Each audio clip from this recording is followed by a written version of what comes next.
Bien, continuando con la serie A la luz de su palabra, en su episodio número 174, continuamos este recorrido por el libro de Judith. El libro de Judith, hasta este momento, el capítulo 7 de este libro, todavía no ha aparecido la figura de Judith.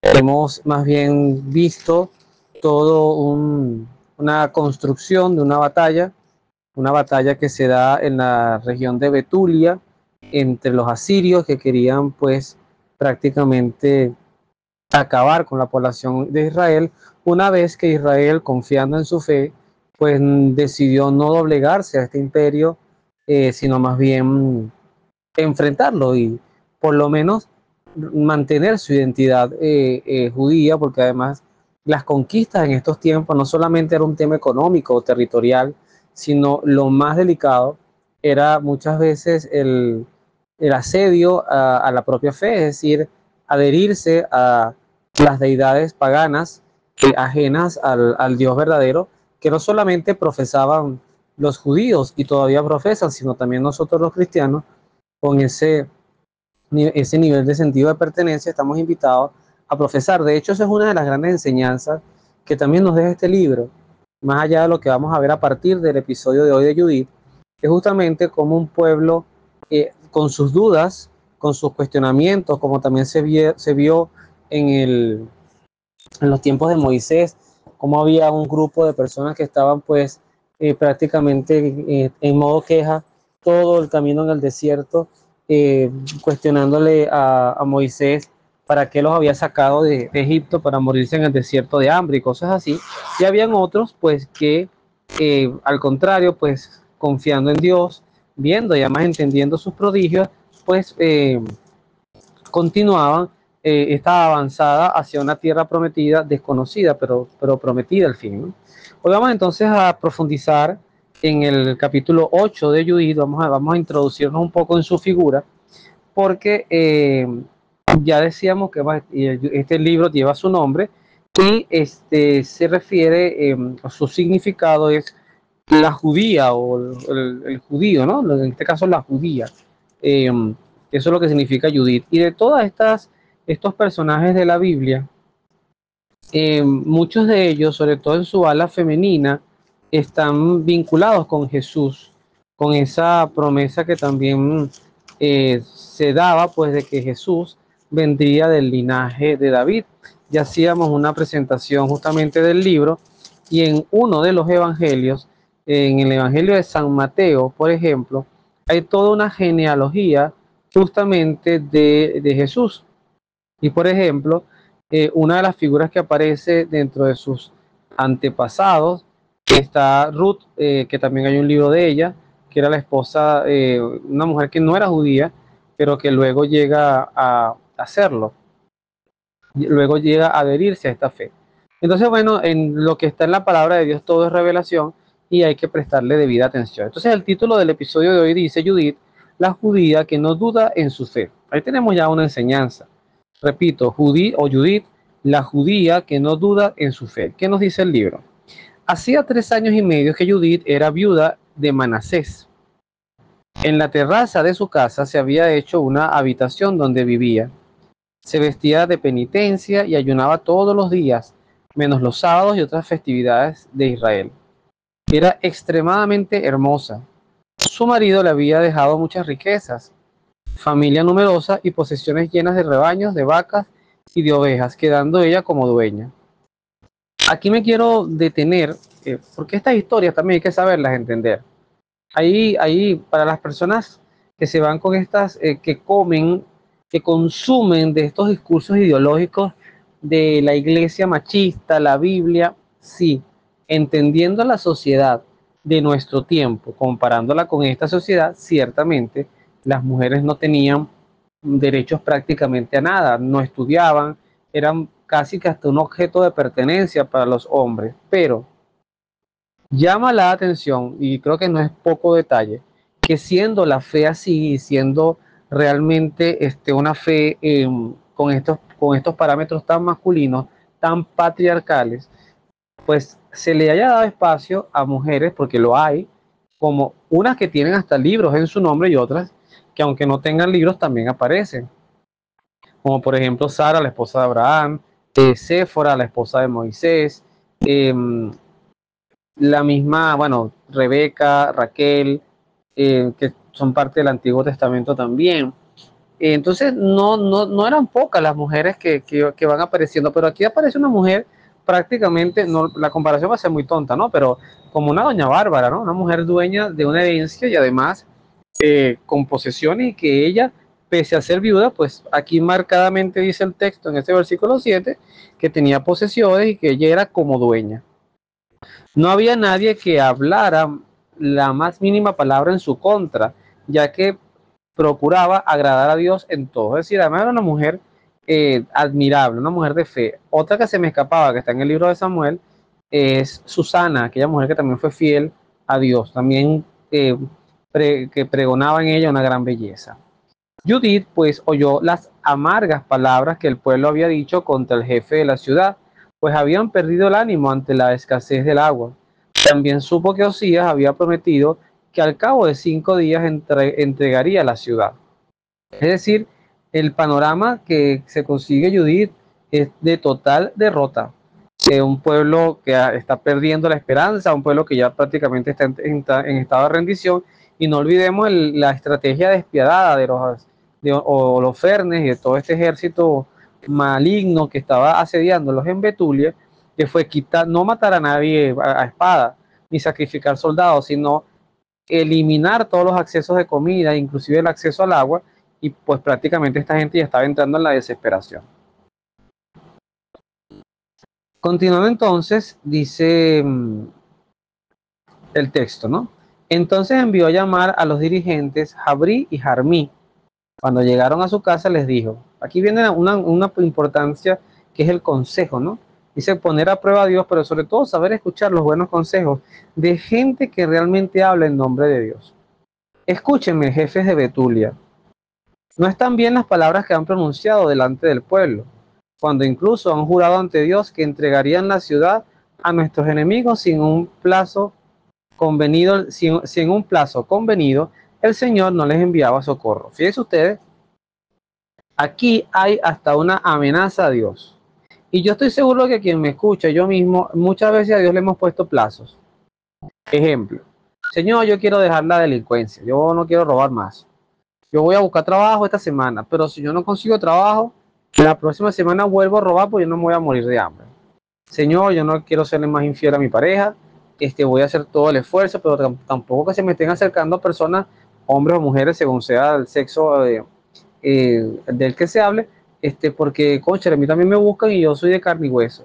Señor, tú sabes que yo no tengo temas de abuso de poder, pero tampoco que me amenacen mi cargo. Y lo cierto es que como que a Dios siempre lo estuviéramos condicionando, o sea, no aceptáramos su voluntad, sino que es la nuestra y Él nos tiene que aplaudir todo. Entonces, fíjense ustedes que no es verdad que una persona que da un consejo no juzga. No, yo no soy quien para juzgarte. Aquí Judith, sin titubear, está dejando claramente una posición. Lo que están diciendo está equivocado. Eso no representa la palabra de Dios y a ustedes, y fíjense que se dirige a los dirigentes. Eso es como hablar del dueño de una empresa, a unos accionistas, a unos políticos, a la autoridad que sea. Le está hablando en nombre de Dios y eso es una característica de un profeta. Un profeta habla con valentía y habla las cosas como son, pero no como son como él las piensa, sino como realmente son. Y cuando uno las lee, uno dice, wow, es que de verdad tiene razón. Entonces fíjense lo que ella pregunta aquí, ¿no? ¿Quiénes son ustedes para poner a Dios a prueba? Ese no es el medio para atraer su misericordia, más bien sirve para provocar su ira. Me encanta esa enseñanza, me encanta y la voy a repetir. Dice Judith que el medio de estar amenazando a Dios, de estarle condicionando a Dios, estarlo poniendo a prueba, no es un medio para atraer su misericordia, es un medio para provocar su ira. Y a mí me gusta mucho que Judith coloque esos dos extremos de emociones, la misericordia y la ira, porque Dios es persona que controla sus emociones mejor que nadie, pero las tiene. Dios sí se molesta, Dios sí hay cosas que no le gusta, Dios hay cosas con las cuales no está de acuerdo, Dios puede entender que en el mundo hay diversidad de culturas, de creencias, como usted lo quiera llamar, pero él sobre esa diversidad tiene una posición y no todo lo consume porque sencillamente sea parte de la cultura. La cultura no siempre lleva a Dios. La cultura no siempre se construye bajo la luz de lo que el mismo Cristo nos encomendó como mandato hacer a la humanidad.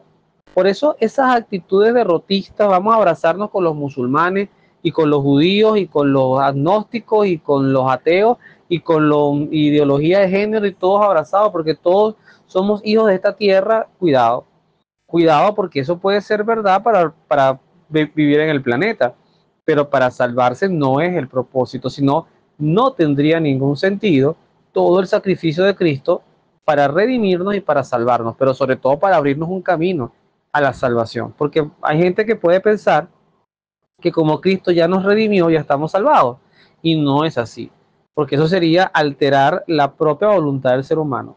Cristo pagó nuestras deudas, por eso es que se habla de redención, no de salvación. Él pagó nuestras deudas ante el Padre, estamos limpios por Él, pero a partir de ahora es nuestra decisión y sobre todo en este aspecto generacional que nos ha tocado vivir, porque nosotros somos post resurrección de Cristo. Entonces somos nosotros los que debemos abrazar esta fe, tomando el nombre del ministerio, abrazando nuestra fe, abrazar la fe, decidir seguir las enseñanzas, decidir tomar la cruz y seguirlo. Y eso justamente es lo que deja ver claramente también aquí Judith. No estamos atrayendo su misericordia, sino su ira. Y para terminar esta parte, dice, ustedes nunca llegarán a conocer todo lo que siente una persona. No podrán apoderarse de sus pensamientos. Entonces, ¿cómo van a comprender a Dios que hizo todas las cosas? No, hermanos, no provoquen la cólera del Señor. Dios nuestro, si no quiere socorrernos en plazo de 5 días, tiene poder para salvarnos en cualquier otro momento, como lo tiene para destruirnos en presencia de nuestros enemigos. Pero ustedes no exijan garantías a los designios del Señor, nuestro Dios, porque Dios no se somete a las amenazas como un hombre, ni se le impone decisión alguna como a los hijos de los hombres.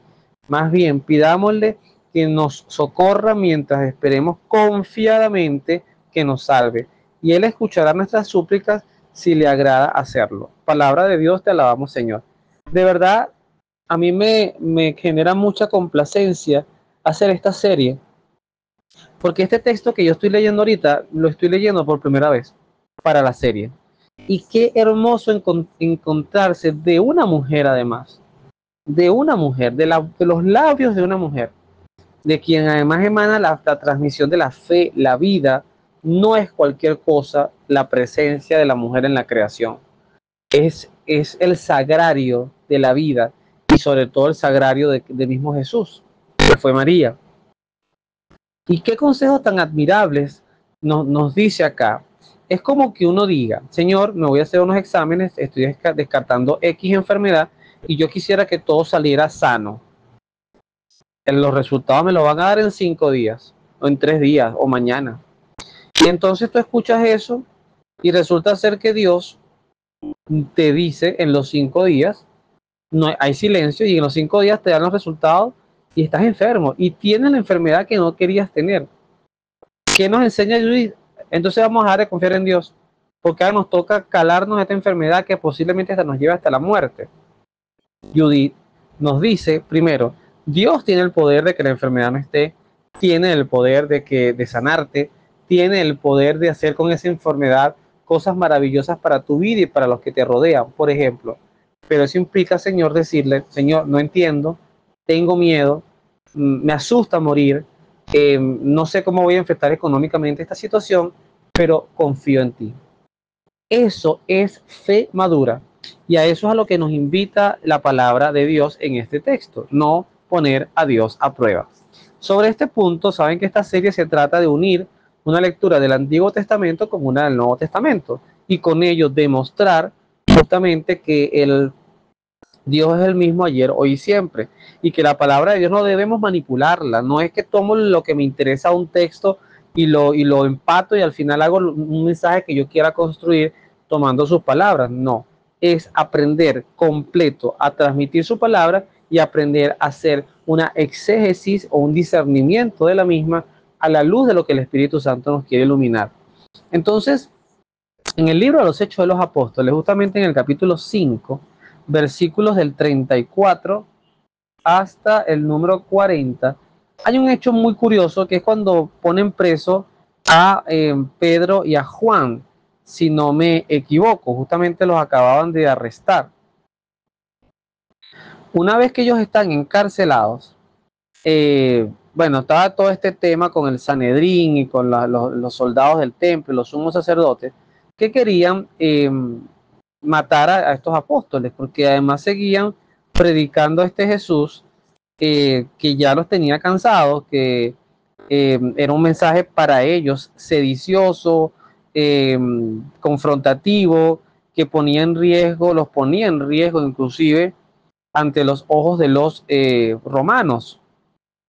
Es de ahí donde sale esa frase célebre, si no me equivoco, de Caifás, donde él decía, pues más vale que muera uno que muramos todos, o sea, entregando a uno de su propio pueblo.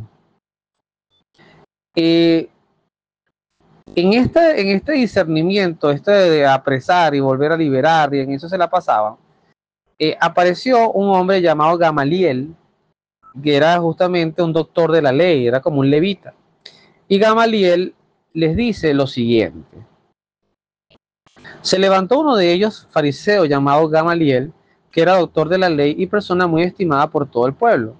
Mandó que hicieran salir a aquellos hombres durante unos minutos y empezó a hablar así al consejo: colegas israelitas, no actúen a la ligera con estos hombres. Recuerden que tiempos atrás se presentó un tal Teudas, que pretendía ser un gran personaje y al que se le unieron unos 400 hombres. Más tarde, pereció y sus seguidores se dispersaron y todo quedó en nada. Tiempo después, en la época del censo, surgió Judas el Galileo, que arrastró al pueblo en pos de sí, pero también este pereció y todos sus seguidores se dispersaron. Por eso les aconsejo ahora que se olviden de esos hombres y los dejen en paz.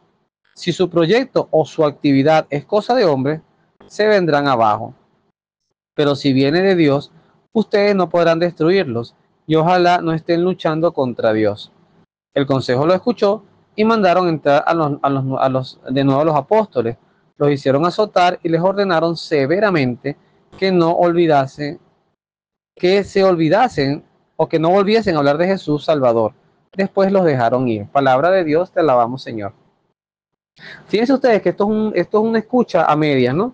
Escucharon las palabras de Gamaliel, sobre todo cuando comparaba a dos personas que, por lo que entiendo, habían sido considerados en su momento como posibles mesías.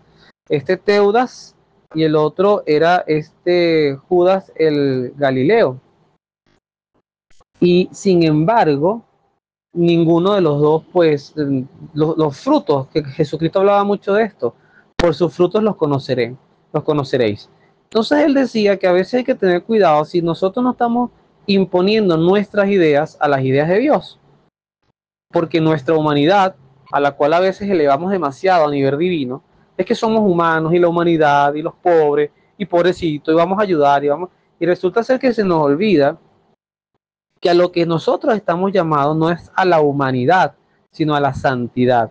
Y la santidad, en cierta forma, lo voy a decir en estos términos, es como antinatura.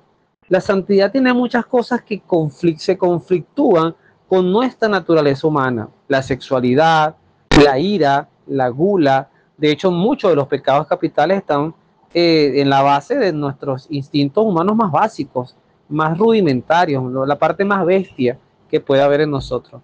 Cristo nos ayuda, nos invita a pensar del punto de vista humano, y por eso aquella frase de Jesús: el que se niegue a sí mismo, tome su cruz y me siga. Eso no es poca cosa. Jesucristo no era un hombre de marketing para el mundo, era un hombre de marketing para el reino de los cielos, que ya está construido y al cual estamos invitados a ser embajadores de él y además habitar en él cuando nuestra misión en esta vida ya haya culminado. Entonces son dos personajes que hoy son consejeros, y vaya qué consejos tan buenos. Judith, por una parte, en el Antiguo Testamento, Gamaliel en el Nuevo Testamento, un doctor de la fe, un hombre de Dios respetado, que además se le nota que más allá de sus estudios, lo que tenía era una sensatez a la hora de evaluar y de considerar aquellas cosas que Dios va haciendo en nuestra historia, en nuestro tiempo. Entonces Dios no ha soltado el mundo sigue siendo de Él y hay que aprender a confiar en Él a pesar de que no entendamos sus designios o sus tiempos o no armonicemos con sus tiempos. Bueno, que Dios los bendiga, nos vemos en la oración.